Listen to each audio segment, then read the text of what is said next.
almacenamiento. A esa relajación que ocurre en el estómago le vamos a llamar acomodación gástrica. Acomodando la comida.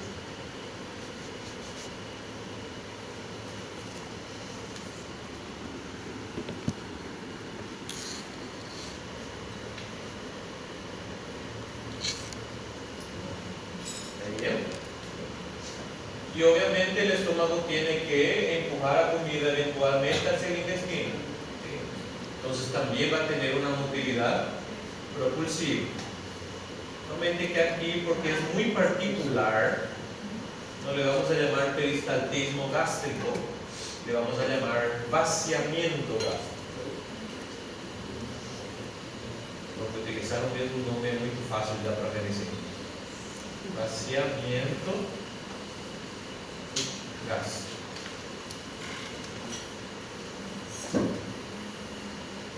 Como el nombre sugiere, está vaciando el estómago. Propulsiona para ir vaciando el estómago. Bien, entonces, términos aquí: masticación, deglución, acomodación gástrica y vaciamiento gástrico. En masticación no vamos a complicar tanto. ¿Qué es la masticación?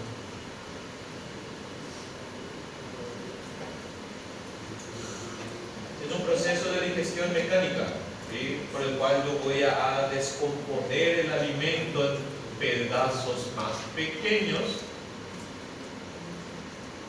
utilizando los músculos masticadores y los dientes.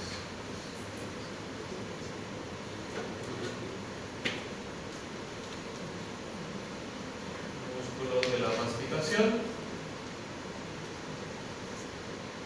y los dientes. El objetivo de la masticación es la formación de un tal bolo alimenticio.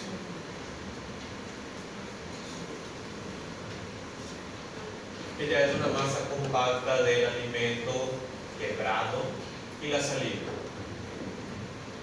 Ahora, aquí lo único que tengo que ir recordando es que los músculos de la masticación voy a agrupar en dos grupos.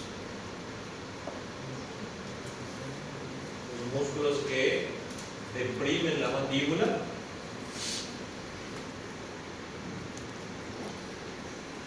depresores de la mandíbula y los que van a elevar la mandíbula.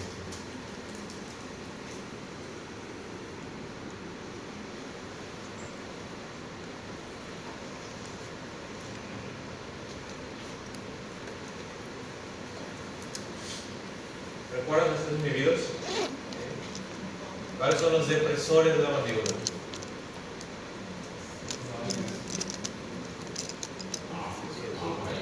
Correcto.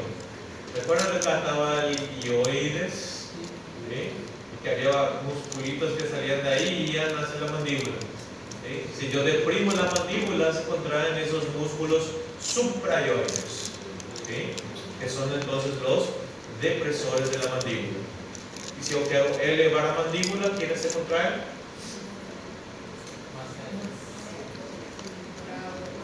Macetero, temporal, y acá, pterygoideo medial. ¿Sí? ¿Qué nervio está involucrado con el proceso de la masticación? Un nervio que va a estar trayendo señales aferentes y eferentes del sistema nervioso central. Lo que estamos diciendo, esto va a ser un proceso controlado por el sistema nervioso central. Lembrem-se, aquí não tem interno. Qual vai ser o cabo que vai mandar sinais de ida e volta?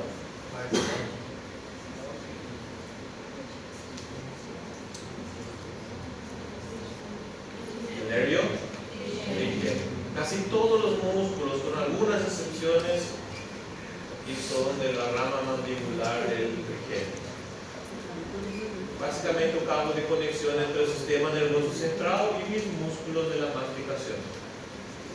Sin ninguna dificultad, súper fácil. Entonces, Masticar es un proceso de digestión mecánica, bien simplecitos, en donde yo coordino una respuesta de, básicamente es un reflejo, por eso van a encontrar algunos libros que le llaman reflejo masticatorio. ¿Sí? ¿Por qué creen que se le llama reflejo?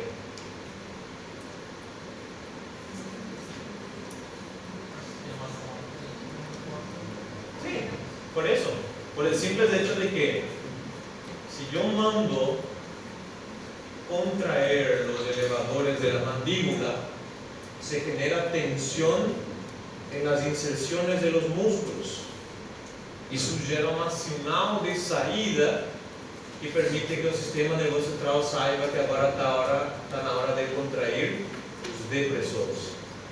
Ao contrair os depressores, ¿qué pasa con los músculos elevadores? Se tensan, ¿sí? Y eso manda de volta una señal de ida y yo sé que es hora de hacer lo contrario, ¿sí? Esas señales aferentes son la propiocepción. ¿Me escucharon sobre propiocepción?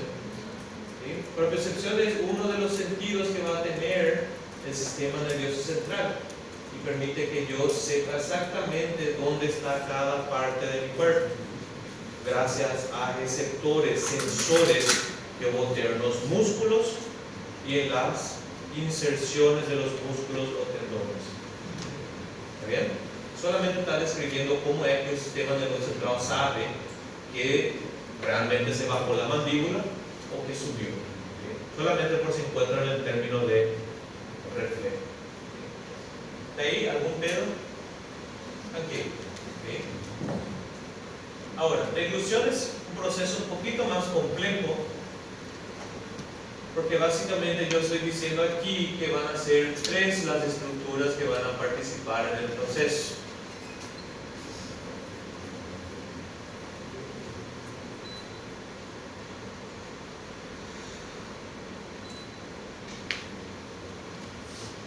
Cuando hablo de deglución, ¿cuáles son las porciones del tubo digestivo que van a participar? Boca, faringe y esófago. Es decir, que voy a tener una fase oral, faringe y esófago.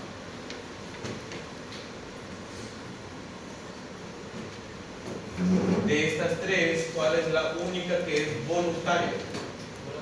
Oral, ¿sí? La única fase voluntaria de la deglución es la fase oral, por eso me dice que es reversible.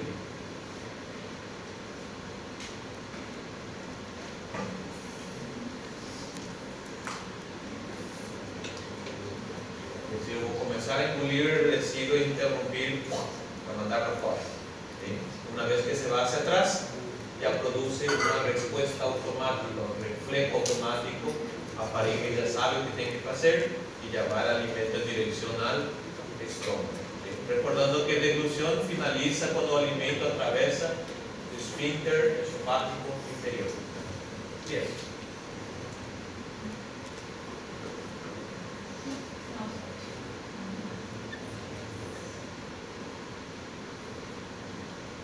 Entonces, el objetivo básicamente en la fase oral es llevado a cabo casi exclusivamente por el 12º par craneal, el hipogloso. ¿Sí? Porque básicamente lo único que yo hago en la fase oral es contraer la musculatura intrínseca de la lengua, ¿sí? Para formar una ranura central. ¿Qué hago con la lengua? Traigo para atrás y para encima, para abajo. Entonces lo que estoy haciendo es una rampa para que la comida se deslice por la lengua y entre hacia la faringe. ¿Sí? Una vez que la comida atraviesa los arcos palatogloso y palatofaringeo, termina la fase oral con esa fase faríngea.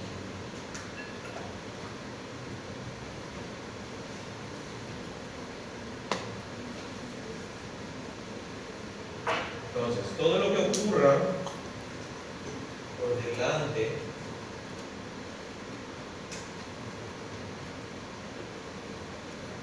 de esos arquitos, paladar, lengua, palatogloso, paladar faringe, palatofaringeo, es fase oral.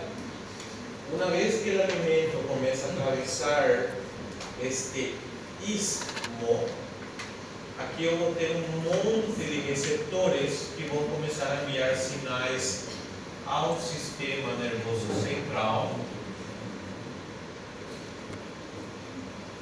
para iniciar a fase involuntária da deglução. Dessa maneira, o tronco encefálico, que vai conter os núcleos de nossos pares craneais, está recebendo informação que a comida está passando agora para a faringe. Então ele vai saber agora o que começar a fazer. ¿Sí?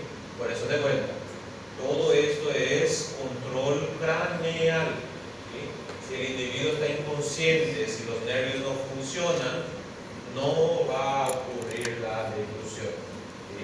Entonces es un proceso automático, pero que requiere del sistema nervioso central. ¿Bien? Perfecto. Entonces, ¿qué es lo que yo quiero que ocurra en la fase faríngea? Número 1 es evitar que el alimento pase por un buraco rápido.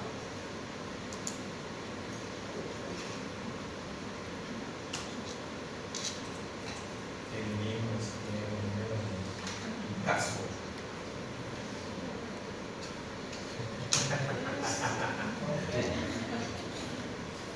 El que tiene imaginación entiende fisiología. La comida estaba aquí, dijimos, en la boca, fase oral de la deglución. Yo iba a contraer los músculos intrínsecos y extrínsecos de la lengua para que el alimento deslice por los arcos palato grosso, palato faríngeo. Quando o alimento atravessa esses arcos, eu começo a mandar sinais no tronco encefálico.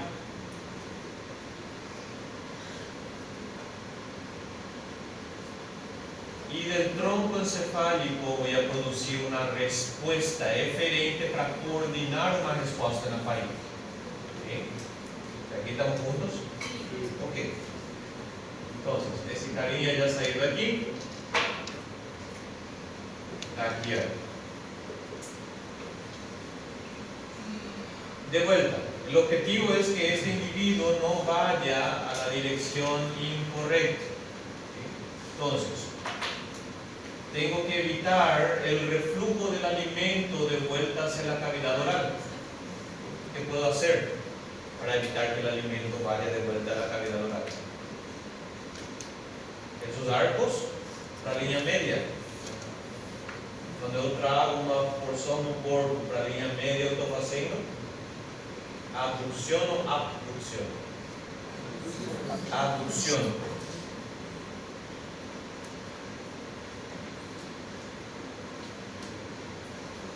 Abdução pelos arcos palato grosso, palato faríngeo.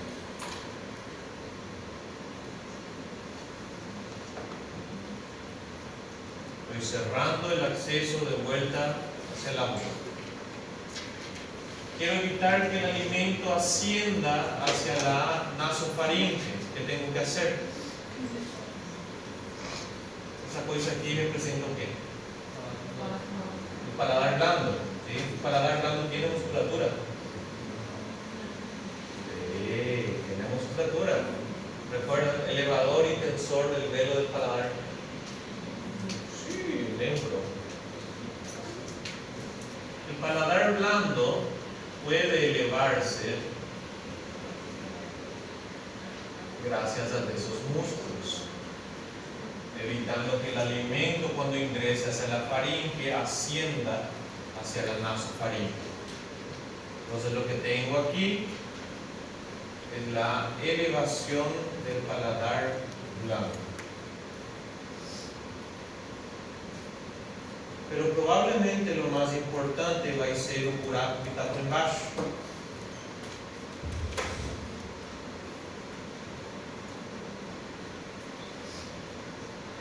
Porque si el alimento mira hacia abajo, se va a encontrar con eso. ¿Qué buraco es? la laringe. ¿Sí? Fíjense inclusive que el acceso hacia el esófago casi no da ni para identificar.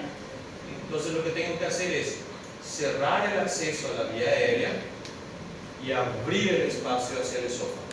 ¿Sí? ¿Aquí estamos bien? ¿Cómo se llama esa estructura grande que está ahí encima? Epiglotis. Entonces, la epiglotis participa en el proceso de evitar la entrada del alimento hacia la vía aérea. ¿Cómo? Hay una retracción mecánica.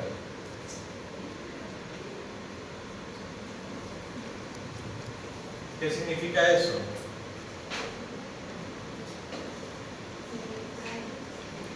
Cuando el alimento desliza por la base de la lengua, primero entra en este pequeño espacio aquí.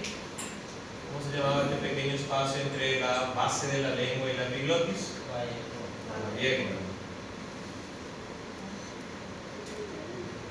Es donde va la lámina del laringoscopio para abrir la vía aérea. Entonces, cuando el alimento desliza hacia la faringe, ¿qué va a hacer con la epiglotis? Para traerla de manera mecánica.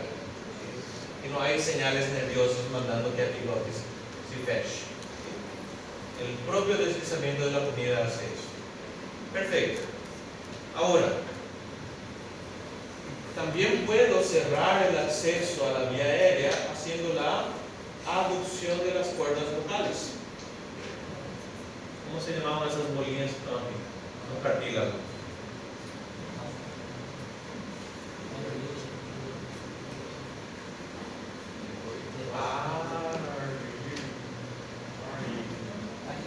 Correcto, los cartílagos aritenoides. Recuerden que la laringe ya en la puntita tenía como dos cuernitos.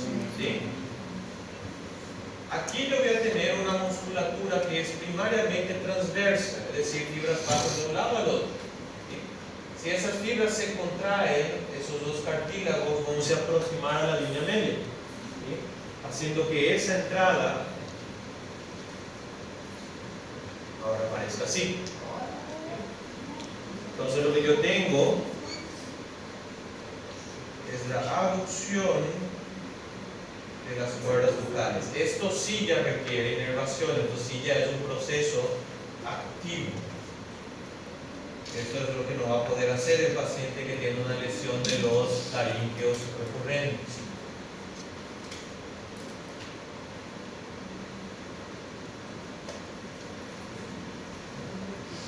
Los dos cartilaguitos que estaban separados están ahora unidos hacia la línea media.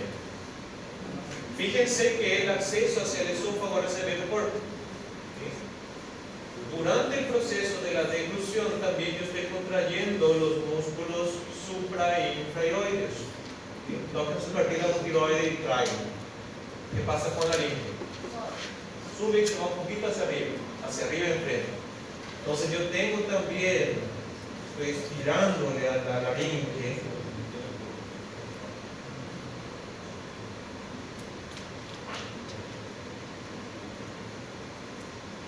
Hacia adelante y hacia arriba.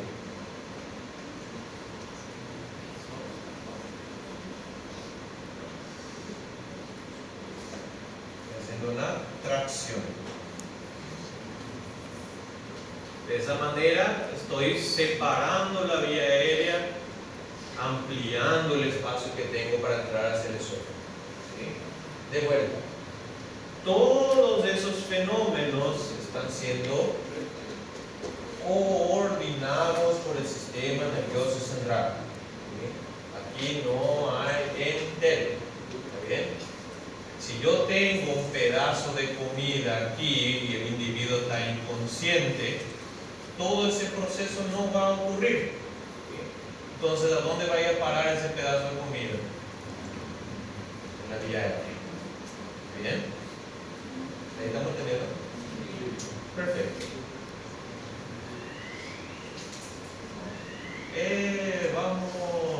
Ese alarme. Porque resulta hay que salir. Entonces, por fin cerré todos los buracos dejados. Ahora, ¿qué yo tengo que hacer? Empujar. ¿Sí? generar una onda peristáltica en la faringe. ¿Sí? ¿Recuerdan cómo era la organización de la musculatura estriada de la faringe? Organización, no cuáles son todos los músculos. Tengan porque, vamos por paso. Habíamos dicho, propulsión, se eu pego un pedazo do esófago, la coxinha estaba aquí, hacia la región oral, o por trás do alimento, que tiene que acontecer con la camada circular.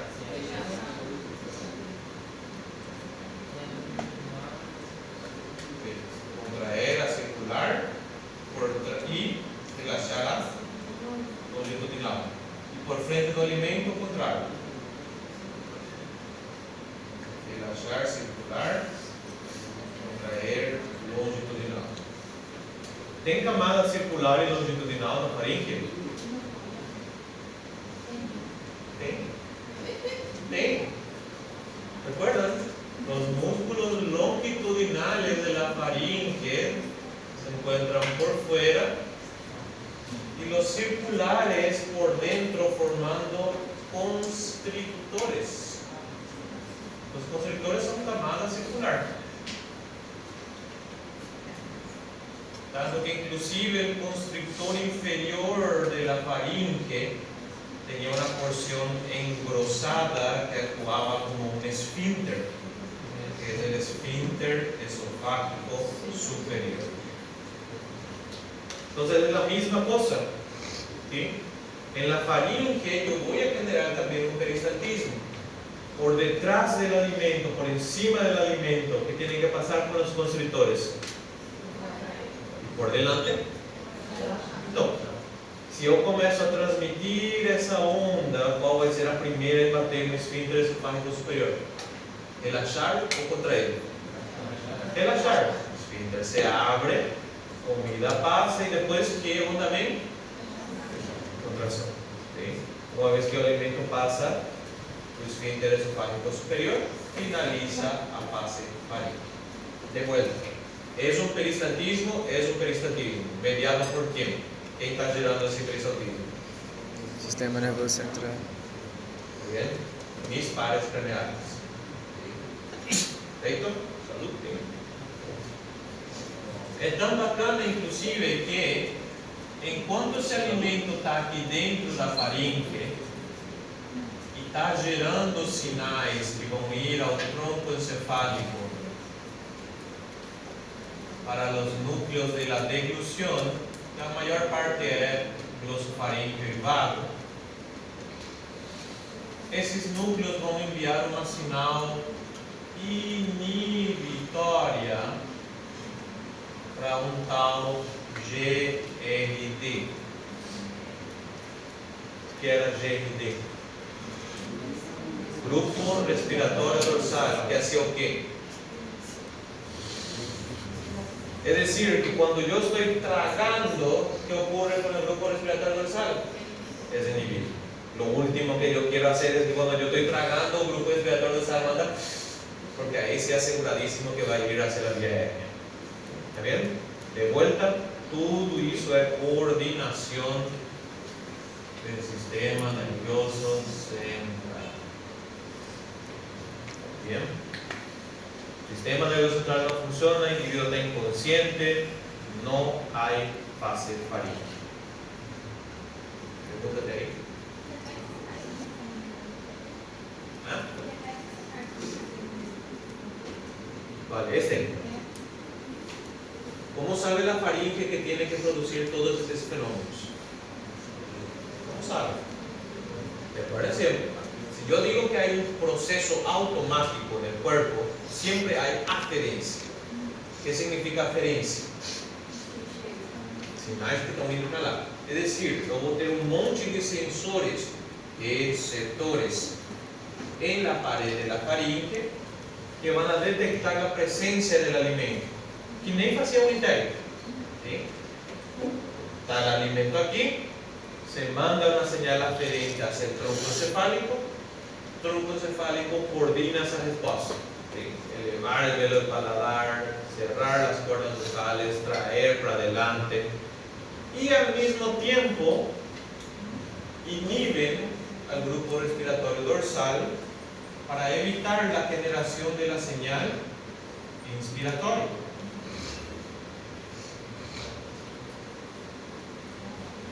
De manera que cuando yo estoy tragando el alimento, no voy a inspirar. ¿Bien? Todo eso de vuelta siendo coordinado por el sistema nervioso central. Sí. Así. Así. ¿Cuándo? Generalmente ahí es porque o el estímulo es insuficiente o es muy irregular, como un chancho. ¿Sí? Entonces es más fácil que, porque recuerden, yo tengo que percibir lo que está aconteciendo aquí. ¿Sí? Si no se estimula adecuadamente esos receptores, no voy a conseguir producir una respuesta adecuada. Y ya sabemos, si yo no produzco una respuesta adecuada, por a pie grande. Entonces fácilmente va a entrar aquí. ¿Sí? Por suerte, la vía aérea va a tener receptores de irritación y van a enviar señales al tronco encefálico. ¿Sí? ¿Y qué van a hacer? O segurar la respiración, contraer con fuerza, pared abdominal. ¿Sí? ¿Está bien? Pero sigo interrumpiendo eso. ¿Bien? Solamente que estoy coordinando una respuesta para aumentar la presión no abdomen y forzar o aumento da pressão do alveolo para mandar o ar para fora. Pero también es una coordinación con el sistema nervioso central. Ese mismo paciente que estaba inconsciente y no estaba engolindo, no va a gerar tampoco reflexo de tosse. Então está entrando na via aérea, nada. Perfecto. Ya la fase esofágica es mucho más simple. Porque na fase esofágica não tem buraco onde pode escapar o alimento.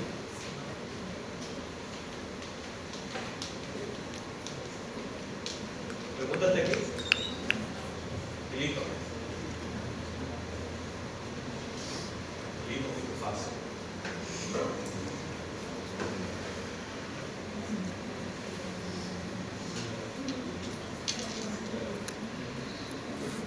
Em comparação com o respiratório, isso é bacana.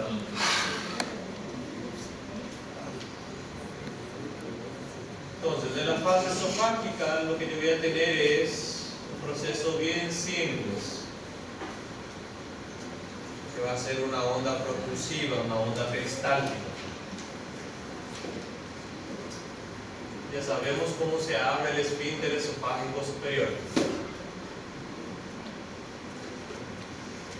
Aquí el detalle que yo tengo que recordar es que ese control aquí encima era dependiente ainda del sistema nervioso central,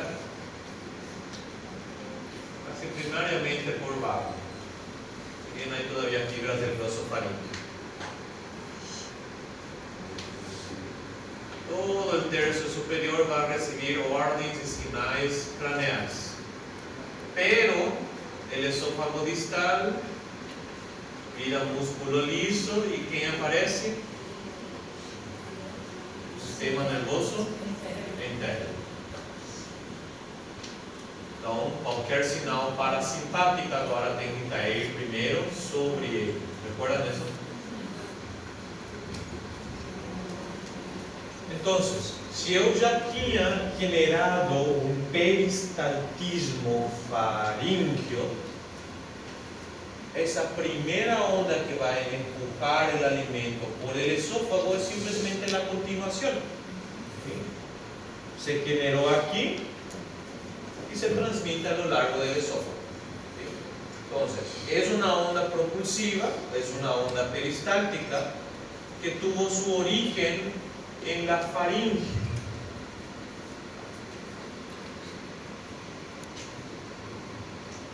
A ese peristaltismo que está siendo coordinado todavía por el sistema nervioso central, que vino de la faringe y está empujando el alimento, que voy a llamar peristaltismo primario.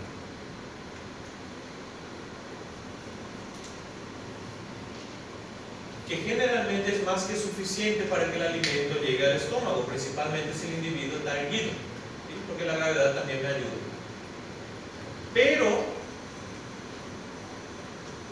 si esa coxinha no conseguiu pasar con ese peristaltismo primario, tenho a capacidade de gerar um peristaltismo já no esôfago. Tem como o esôfago saber que tem comida no seu interior? Já tem entérico, ¿sí? Es decir, la presencia del alimento en el esófago ya puede generar una respuesta local. ¿Sí? El esófago ya puede reaccionar aquí mismo y producir una nueva onda propulsiva.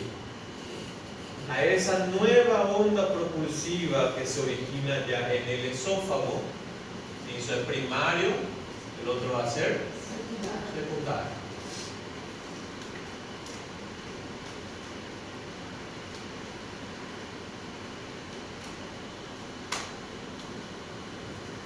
Recuerden, el principio es el mismo.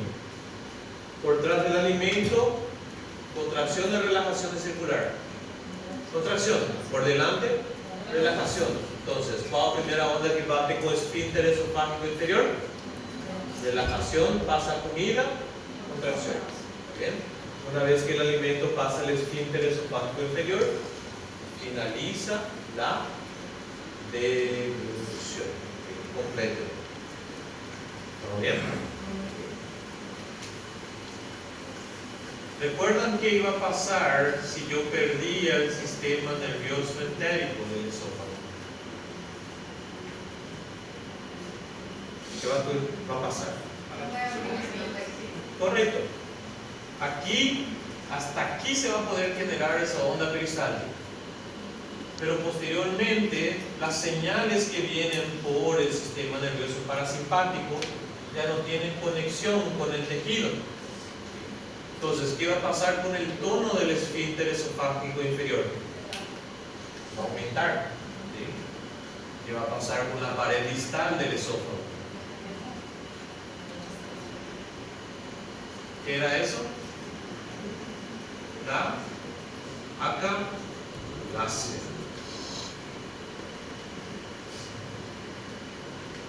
En donde el esfínter esofágico inferior tiene un tono muy aumentado porque ya no recibe señales para su relajación. Yo puedo intentar forzar que se abra esto, pero voy a tener de nuevo, eventualmente se va a cerrar de vuelta. Le puedo aplicar la toxina botulínica, va a relajar, pero eventualmente va a contraer de vuelta. ¿Sí? Eventualmente voy a tener que cortar esas fibras musculares circulares, lo cual va a tornar insuficiente a ese esfínter.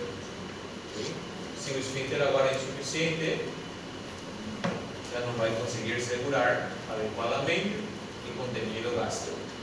Voy a pasar de acalasia a reflujo gastroesofágico.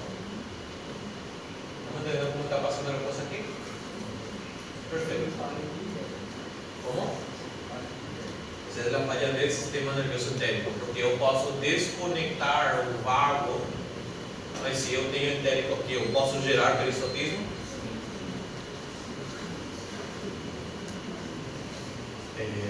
¿Esta puedo sacar?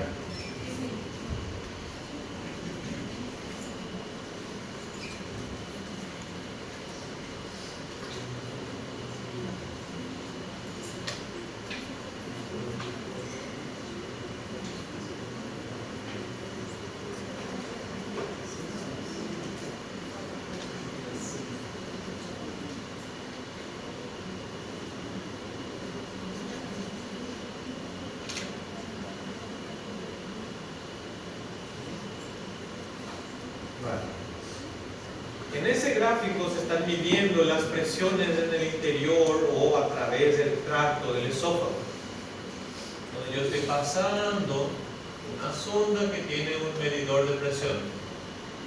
voy a ir midiendo diferentes segmentos del esófago. Fíjense que hay una columna que dice A y una que dice D. A es el análisis de las presiones dentro del esófago en el reposo, no estoy poniendo nada. Y B está analizando las variaciones de esas presiones cuando estoy tragando.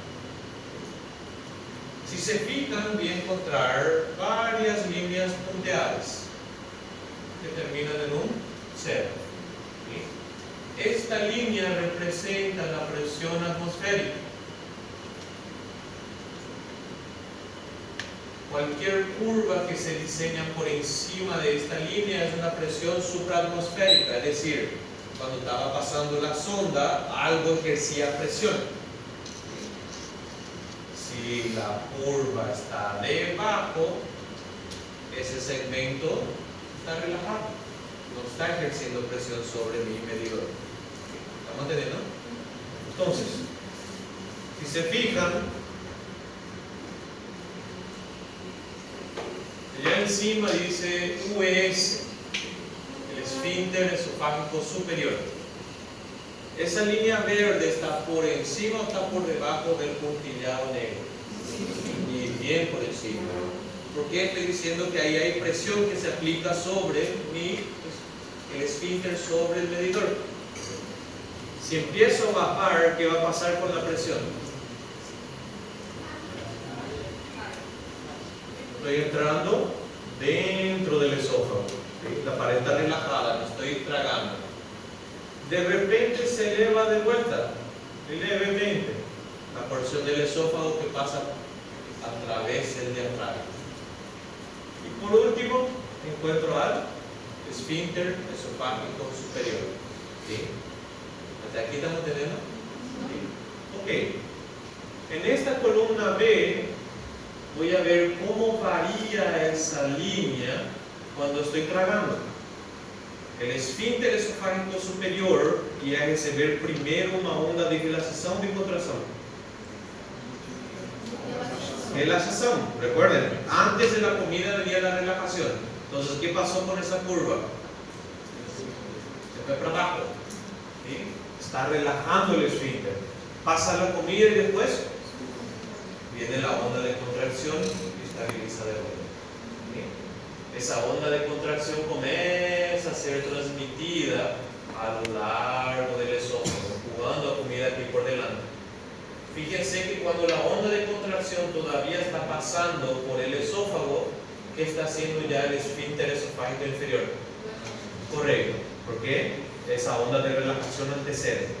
¿Sí? Inclusive se pueden fijar que en el fundus, ¿qué pasa? Se transmite también esa onda de relajación. ¿Sí? El estómago oral relaja para recibir la comida. Si yo estoy en esa situación de acalasia, ¿qué va a pasar con esta presión? Iba a estar altísima y no iba a haber esa relajación. ¿Sí? ¿Estamos entendiendo?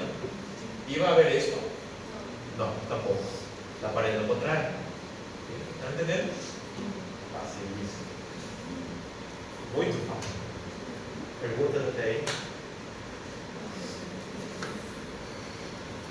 Bueno.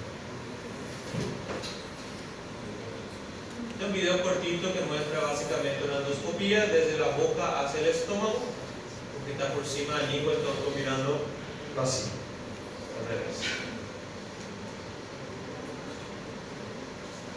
Hay paladar duro, paladar blando, la amígdala, arco palatogloso, palatofaríngeo por atrás, amígdala en medio. Ahí.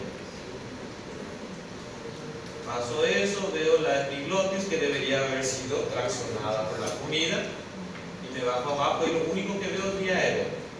De ahí que tenía que ocurrir todos sus fenómenos para traer eso para delante. Posterior a ella, tengo que encontrar a quién, al esfínter esofágico superior, que necesita recibir una onda de relajación para abrirse. Recibe su onda de relajación, se abre. ¿Sí? Inmediatamente pasa la onda de relajación, viene una onda de contracción. Se cierra de vuelta. Y así sucesivamente hace la pareja hasta que pasa. Paso el esófago y si me fijo allá en el fondo parece que el esófago está doblado. Ese es el efecto que tiene el diafragma. ¿Sí? De ahí que cuando yo inspiro y el diafragma desce y aperta el estómago, yo estoy reduciendo la probabilidad de que ese contenido del estómago retorne hacia el esófago. Una porción distal del esófago no muy linda. Y pasando inmediatamente el esfínter esofágico inferior y adentro al estómago. ¿Está bien? Todo está ocurriendo extremadamente rápido. De vuelta, la mayor parte de toda la porción superior es de coordinación del sistema nervioso central. Solamente la porción inferior del esófago es la que va a estar controlando la última parte de la delusión. ¿Está bien? Bastante.